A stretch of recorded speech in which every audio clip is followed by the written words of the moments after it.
سلام عرض ادب خدمت همه شما دوستای عزیز که ما را از علوی اکادمی دنبال میکنید. امیدوار هستم در هر جای از دنیا که هستین خوب و خوش و خورم باشین. خوش آمدید میگم شما را به اولین ویدیو از سری ویدیوهای آموزشی گرامر انگلیسی از پایه. دوستای عزیز، این دوره ما شامل گرامرهای ابتدایی ترین گرامرها خواهد شد. اگر شما کسایی هستین که تازه میخواین انگلیسی یاد بگیرین، کسایی هستین که در حد متوسط یا سطح بالا قرار دارین، این ویدیوها برای همه شما هستن. یعنی کسی که تازه میخواد انگلیسی شروع کنن برای خیلی ویدیوهای مفید خواهد بود. اولین درس ما از سری درس‌های گرامر انگلیسی حروف الفبا است. ما با راجع به حروف الفبا انگلیسی آشنایی پیدا کنیم.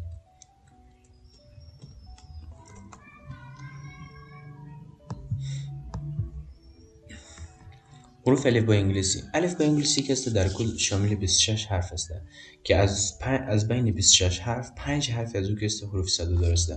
حروف صدادار شامل A, E, I, O, U است. از بین باقی مانده حروف انگلیسی دو تا حروف از اینا که است حروفای نیمه صدادار هستند که شامل حروف W و Y هستند. مابقی 17 تا از اینا که است حروفای بی صدا هستند. در این قسمت نگاه کنید دوستای عزیز، من حروف الفبا رو برای شما آوردم که طرز تلفظش هم برای شما با فارسی نوشته.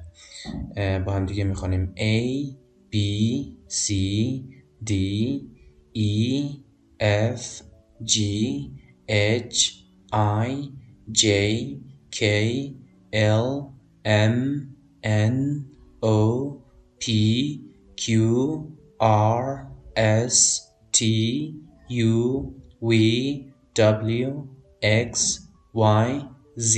این بود از حروف الفبای انگلیسی دوستای عزیز. حروف الفبای انگلیسی که هستن شامل از بعضی از حروف‌های ترکیبی هم میشه که من بعداً در یک ویدیو دیگه مفصل برای شما درس میدم. و اینکه چند تاش رو آوردم.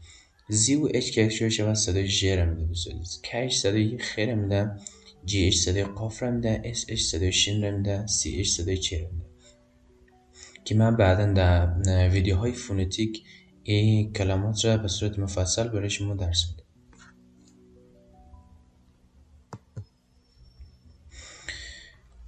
حروف بزرگ انگلیسی دوستای عزیز اینا هستن. مواردی که ما میتونیم از حروف بزرگ انگلیسی استفاده کنیم اینا هستن دوستای عزیز. یک، حرف اول هنگام شروع نوشتن. یعنی شما وقتی که شروع به نوشتن می‌کنین کلمه اولی که می‌نویسین باید حرف اول چی با یک حرف بزرگ نوشته شده باشه. یا وقتی که مثلا یک جمله رو می‌نویسین به یک نقطه یا به یک علامت سوال ختم میشه، جمله بعدی رو که شما رو شروع می‌کنین باید به حرف بزرگ نوشته شود. کلمه I در اول جمله، در وسط جمله، در هر قسمت از جمله قرار بگیره به شکل بزرگ نوشته میشه.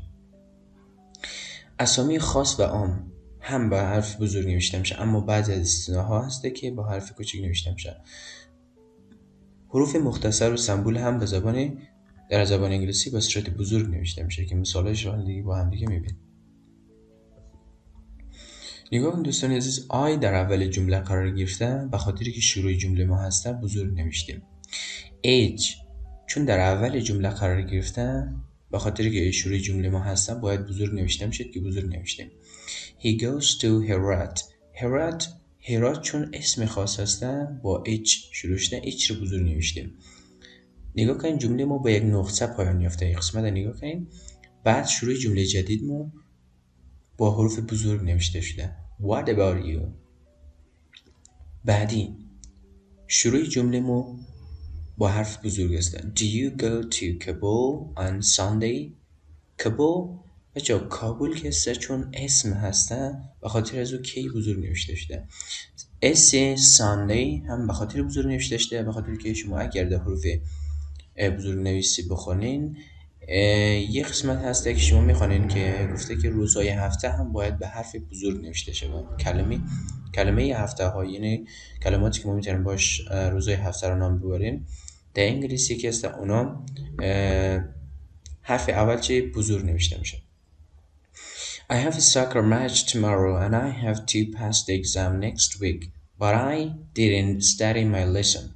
نگاه کن بچه ها اینجا هم آی بزرگ نوشته شده. اینجا هم یک قسمت هم گفتیم که آی در هر قسمت جمله که قرار بگیره بزرگ نوشته میشه. اسمهای خاص گفتیم مثلا امین، علوی کریمی نگاه کنین اولش بزرگ نوشته شده. افغانستان، هرات، سپرینگ، نرگس، دایکندی، earth، اینا چون اسمای خاص هستن اولشون بزرگ نوشته شده.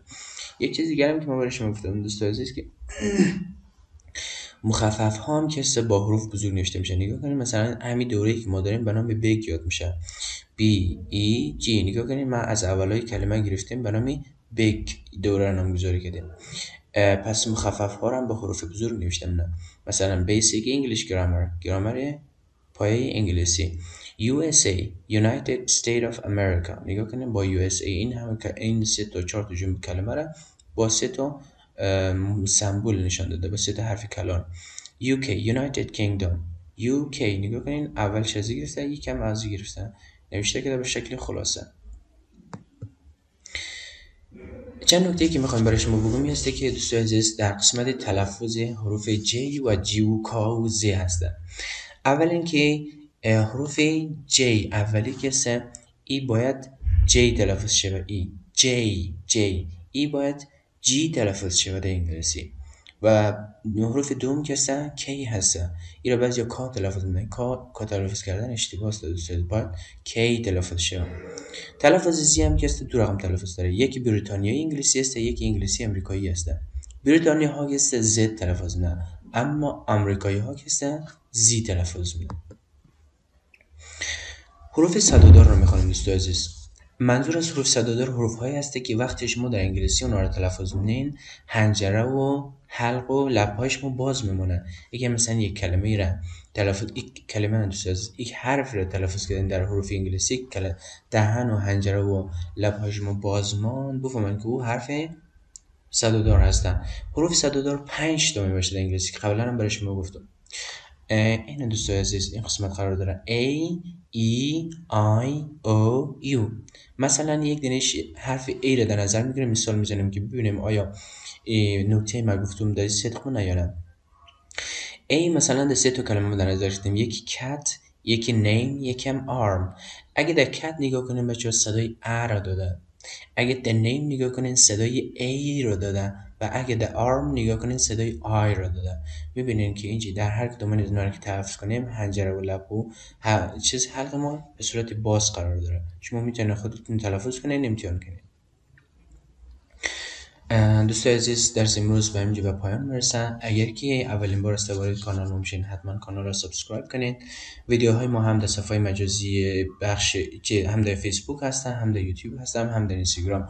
آدرسش هم اینجا قرار دادیم، شما میتونین مراجعه کنین، از ویدیوهای استفاده کنین. اگر که کسایی داخل فامیل چه هسته که دور از مراکز آموزش انگلیسی قرار داره حتما ویدیو رو با اونها به اشتراک بذارین تا اونا بتونن از این دوره استفاده کنن. دوستان عزیز این دوره هر کسی که این دوره تا آخر با پایان برسه با ما باشه، این دوره تا آخر با ما باشه مطمئنم که انگلیسی رو یاد میگیره، چون ما هم روی 4 مهارت کار می‌کنیم. مهارت بخش ریدینگ، رایتینگ، لیسنینگ و همچنان بخش صحبت کردن. تشکر میکنم بازم از اینکه تا آخر ویدیو رو همراه ما بودین. حتما ویدیو رو با دوستای خود اشتراک بذارین تا ویدیویی بعدی شما رو به الله میسپارم. خدا یار و نگهدارتون.